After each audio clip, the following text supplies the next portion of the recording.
নমস্কাৰ মৰাণা গগৈ এটা গুৰুত্বপূৰ্ণ খবৰ ৰেলত অবৈধভাৱে বাৰ্মিজ সুপাৰী সৰবৰাহৰ সন্দেহ মালবাহী ৰেলৰ তিনিটাকৈ ডবা জব্দ কৰিলে জিআৰপিয়ে আৰু ডিমাপুৰৰ পৰা লোডিং হৈছিল এই সামগ্ৰীসমূহ বৰ্তমান গুৱাহাটী পল্টন বজাৰ ৰেলৱে ষ্টেচনত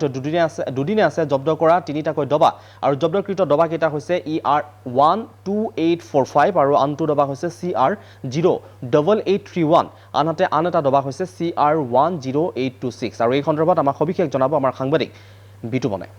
শেহতীয়াকৈ যি খবৰ সেই খবৰে কিন্তু সকলোকে ভাবিবলৈ বাধ্য কৰাইছিল যে চোৰাং সামগ্ৰী সৰবৰাহত ব্যৱহৃত হৈছে নেকি ভাৰতীয় ৰেল কাৰণ এই কথা আমি কোৱা নাই এই কথা প্ৰমাণৰ সৈতে হৈছে যে যি দুদিন পূৰ্বে যি গুৱাহাটী ৰেলৱে ষ্টেচনত তিনিটাকৈ ডবা জব্দ কৰা হৈছিলে যি ডবাকেইটাত ডিমাপুৰৰ পৰা চুপাৰী অনা হৈছিলে তিনিটাকৈ ডবাত আৰু চুপাৰী ভৰ্তি আছিলে ডবাকেইটা কিন্তু তাৰ ডিব্ৰুগড় আৰু গুৱাহাটী অভিমুখী যিখন পাৰ্চেল ট্ৰেইন সেই পাৰ্চেল ট্ৰেইনখনৰ পৰা সেই তিনিটাকৈ ডবা জব্দ কৰা হৈছিলে আৰু ডবাকেইটাত আছিলে বাৰ্মিজ চুপাৰী আৰু বাৰ্মিজ চুপাৰী সম্পূৰ্ণৰূপে জিআৰপিয়ে জব্দ কৰিছিলে প্ৰাগ নিজৰ ষ্টিং অপাৰেশ্যন চলিছিলে প্ৰাগ নিজৰ ষ্টিং অপাৰেশ্যনৰ পাছত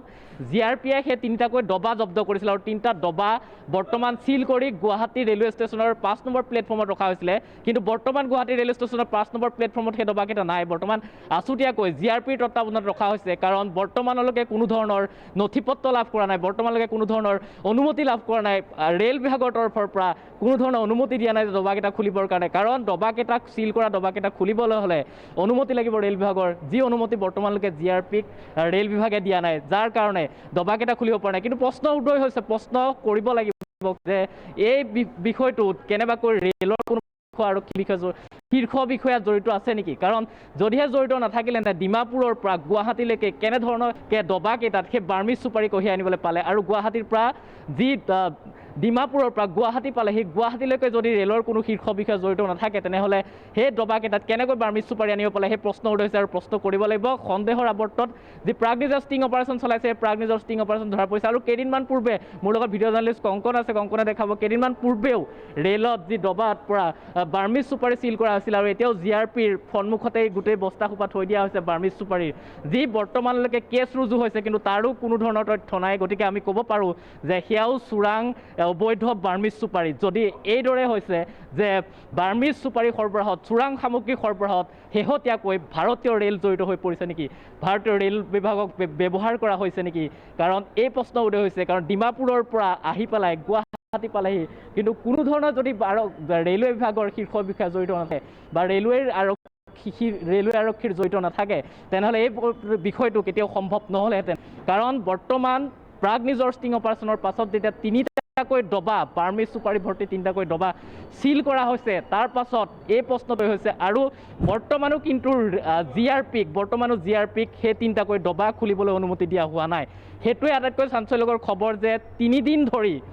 গুৱাহাটী ৰেলৱে ষ্টেচনতে ডবাকেইটা আছে চিল কৰি দিয়া হৈছে ৰেল আৰক্ষীৰ লগত কথা পাতিছিলোঁ ৰেলৱে যি আৰক্ষী আছে পল্টন বজাৰ ষ্টেচনত আমি ৰেলৱে আৰক্ষীৰ লগত কথা পাতিছিলোঁ কিন্তু বৰ্তমানলৈকে তেওঁলোকে কৈছে যে আমি ৰেল বিভাগক এই বিষয়ে অৱগত কৰিছোঁ কিন্তু বিভাগীয় ফালৰ পৰা তেওঁলোকক ডবাকেইটা খুলিবলৈ বৰ্তমানলৈকে অনুমতি দিয়া নাই গতিকে তেওঁলোকে ডবাকেইটা চিল কৰি ৰাখিছে আৰু জিআৰপিৰ সম্পূৰ্ণ তত্বাৱধানতে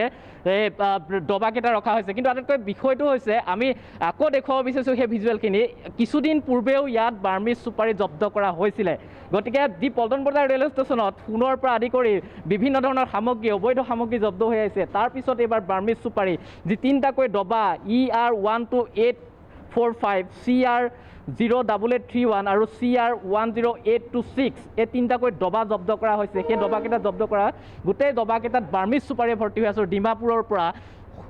যি বাৰ্মিজ চুপাৰী অনা হৈছিলে কিন্তু ডিমাপুৰৰ পৰা নিতৌ বাৰ্মিজ চুপাৰী এইদৰে চিণ্ডিকেট চলি আহিছে আৰু তাৰ পৰা বহিৰাজ্যলৈ সৰবৰাহ হৈ আহিছে এই তথ্য আমি কোৱা নাই এই তথ্য প্ৰমাণ সহকাৰে হৈছে কাৰণ ৰেলৱে আৰক্ষীয়ে বাৰে বাৰে এইদৰে বাৰ্মিজ চুপাৰী ডবাৰ পৰা জব্দ কৰিবলৈ হৈছে আৰু 3 দিন পূৰ্বেও যি এই তিনিটাকৈ ডবা জব্দ কৰা হৈছে তাতো বাৰ্মিজ চুপাৰী আছে আৰু প্ৰাগ নিউজে এক তথ্য লাভ কৰিছিলে প্ৰাগ নিউজৰ ষ্টিং অপাৰেশ্যনত সেই তথ্য পোহৰলৈ আহিছিলে যদিহে হয়তো প্ৰাগ নিউজে ফাদিল নকৰিলেহেঁতেন সম্ভৱতঃ সেই ডবাকেইটা যলৈ লৈ যাব লগা হৈছিলে তালৈকে লৈ যাবলৈ সক্ষম হ'লহেঁতেনে তাত ৰেলৱেৰ কোনো শীৰ্ষ বিষয়া জড়িত থকাৰ সন্দেহ কৰা হৈছে কাৰণ সন্দেহ কৰিব লাগিব যিদৰে গুৱাহাটী ৰেলৱে ষ্টেচনত এবাৰ সোণ ড্ৰাগছৰ পৰা আদি কৰি বিভিন্ন ধৰণৰ অবৈধ সামগ্ৰী জব্দ হৈ আছে ইয়াৰ পিছত বাৰ্মিজ চুপাৰী গতিকে ভাৰতীয় ৰেল বিভাগক ৰেলক ব্যৱহাৰ কৰা হৈছে নেকি চোৰাং সামগ্ৰী সৰবৰাহত এই বিষয়টোৱে কিন্তু প্ৰশ্নৰ উদয় হৈছে কিন্তু বৰ্তমানলৈকে যি পলম হৈছে 3 দিন ধৰি পেলাই গুৱাহাটী ৰেলৱে ষ্টেচনতে 5 নম্বৰ প্লেটফৰ্মত ডবাকেইটা ৰখা হৈছিল আছুতীয়াকৈ আজি 5 নম্বৰ প্লেটফৰ্মৰ পৰা ডবাকেইটা আছুতীয়াকৈ জিআৰপি তত্বাৱধানত ৰখা হৈছে কিন্তু বৰ্তমানলৈকে ৰেলৱে বিভাগে জিআৰপিক সেই ডবাকেইটা খুলিবলৈ কিন্তু পাৰ্মিশ্যন দিয়া নাই গতিকে সেই বিষয়টোহে অতি চিন্তনীয় বিষয় কিহৰ কাৰণে কাৰ কাৰণে বা কাক বচাবলৈ গৈ বা কাক সংৰক্ষণ কৰিবলৈ গৈ পেলাই কাক কৰা হৈছে বা ৰেলৱেৰ কোনোবা শীৰ্ষ আৰক্ষী বিষয়া জড়িত আছে নেকি বা ৰেলৱেৰ কোনোবা উত্তৰ পূব সীমান্ত ৰেলৱেৰ কোনো বিষয়া জড়িত আছে নেকি এই বিষয়টোত অতিকৈ চিন্তনীয়